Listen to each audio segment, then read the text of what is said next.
Well, ladies and gentlemen, thank you very much for being here. I see that I'm going to be anchored here and I can't walk around and get closer to you here, so maybe that's a good news story here.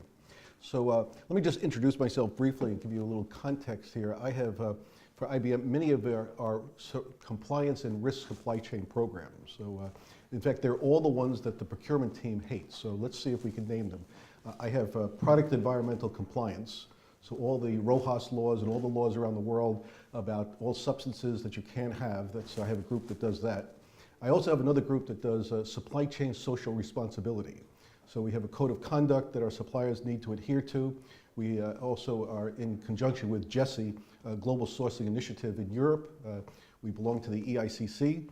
So when you see suppliers that are using underage workers or that type of thing, we're very, very much concerned about that, and we do third-party audits on a vast supplier base. I have another group that does supply chain sustainability, and if you're one of our suppliers, we have requirements for you so that we can advance. They're not legal and mandatory, but we'd like to use our influence to advance sustainability issues and advance what the supply chain is doing. I also have groups that do risk, supply chain risk, that's what we're going to talk about today, and business continuity planning. So all those things come together, and we're very shortly be going through an ISO 14000 audit on environmental management systems. So some of these things are related and some of them are not, but they all cut across our vast supply chain. So today I'm going to talk to you about a subject. Is it up here? Not yet. So if this was 1859, and this is not the original copy here, but if it was 1859, just a little ways away from here in London, you might have picked this up in April, and it was entitled All the Year Round. It was the first edition. You know what that is? Well, if you read it, it says, it's the starting here, it says, it was the best of times and it was the worst of times. So yes, it was Charles Dickens' serialization of his novel in that publication that he had put out. And the issue there is, the best of times, worst of times. Well, you know, that had to do with the cities at that time, but here you can almost apply that to the supply chain, that it's the best of times and the worst of times. Now, why would we say that? Well, globalization has ushered in an opportunity to buy all over the world, get better pricing, get better products, and to really take advantage of what's out there. It has also brought, and I'm sure you found this, a level of risk that it's unparalleled compared to doing sourcing on a more domestic or regional basis. So what's the question here? Are you going to just stay within a region and do your buying, or are you going to use globalization to your advantage? Well, if you're going to do that, you're going to really have to understand the risks associated with doing business there. And you'll have to think about, do I really want to take that risk? Is it worth it? And unless you have a comprehensive risk program assessment in place, you might be running somewhat blind. Because we have seen, and maybe you have also, that the risks out there are not just one more, but they're different types of risk, and they're cumulative in nature. And unless you're uncovering them and truly understanding and managing them, they can impact your supply chain. So just by a show of hands, some of this material that I'm going to present is more production procurement oriented, you know, as far as hardware, but it also applies to indirect purchases. So just by show of hands in the audience, how many are dealing with products they're buying on a production basis? Okay, fair amount, maybe a third or fourth.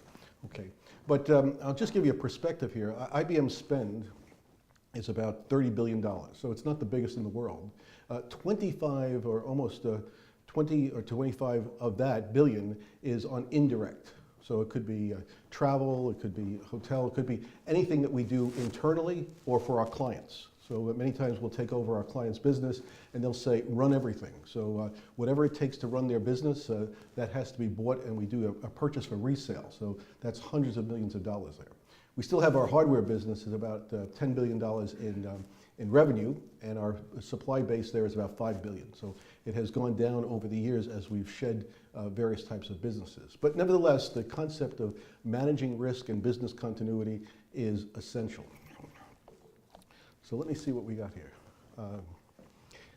That's a container ship, and sometimes that does happen, so I wanted to give credit to the photographer.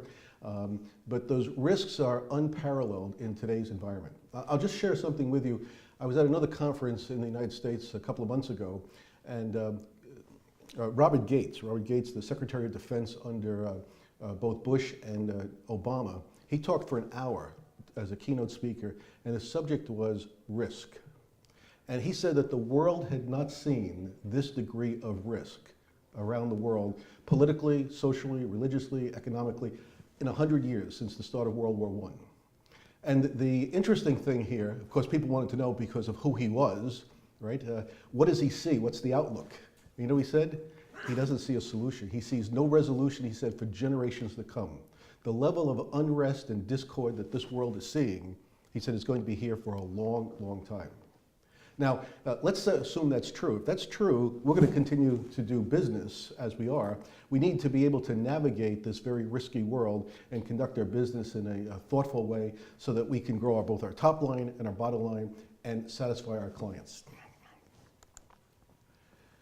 So let me just show you here, this on the upper left-hand side was an IBM Business Value Institute study, and they looked at megatrends, and there's 6 megatrends there. One of those megatrends was not just supply chain risk, but risk in general, that the world has come upon a situation where there's more risk in how we conduct our business and how we live.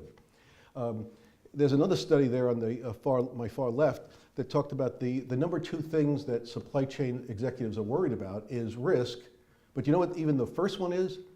Visibility, right? So you need visibility to what level of risk you're having. If you don't have visibility, then you really can't, and I know Board was talking about this, about get the data and have visibility there. I could list, every time I do this presentation, I try to refresh. We're tracking a hurricane right now off the coast in Florida. Who knows what that's going to do to the southern part of the United States and the East Coast there. I would tell you as I advance here that every storm of any type we're tracking. We're looking at them by 24/7. We're looking at political unrest, social unrest, civil unrest, unemployment. We're looking at all these factors around the world on a continuous basis because we know that any one of these things can upend the supply chain almost immediately. And if you're not watching this and have a next best action, contingency plan or resiliency plan, you could be hamstrung in the sense of being able to deliver to your client. The types of risks here, in the past, I'll tell you, we were doing things somewhat two-dimensionally. We always had a risk program, but we looked at, is a supplier single-sourced and did they have a financial risk? That was it. Maybe a little bit on logistics. And the objective was and we used spreadsheets at that time, check the box. And the buyer or the sourcing professional, if they didn't indicate they had a risk, guess what? It was less work for them, right? Because then they didn't have to put a mitigation plan in place. And they'll take the risk that if something happens, then we'll deal with it then. Maybe that was okay 5 years ago or 10 years ago, but as we've ventured into global sourcing, it's not okay. It's not okay. So the risk of doing business, say, in the United States or Western Europe was much, much lower. Today, much of our spend is, very little spend on the production side is in the United States, and very little spend is in Western Europe. It's Eastern Europe, it's certainly India, China, Southeast Asia, and so forth. That's where much of the buying takes place. And think about this too. There's the Perception Corruption Index. You familiar with that? Right?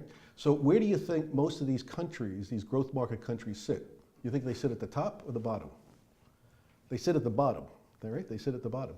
In fact, many times we'll get an RFI from our clients and they'll want to know who are we doing business with, and they'll give it, say, a corruption perception index level and say, are you doing business with anybody in these countries? So, the world is getting smarter, the clients are getting smarter because they also want to manage their risk. Even if they're doing business, say, with IBM or someone of our size, they recognize that there's a level of risk in global sourcing.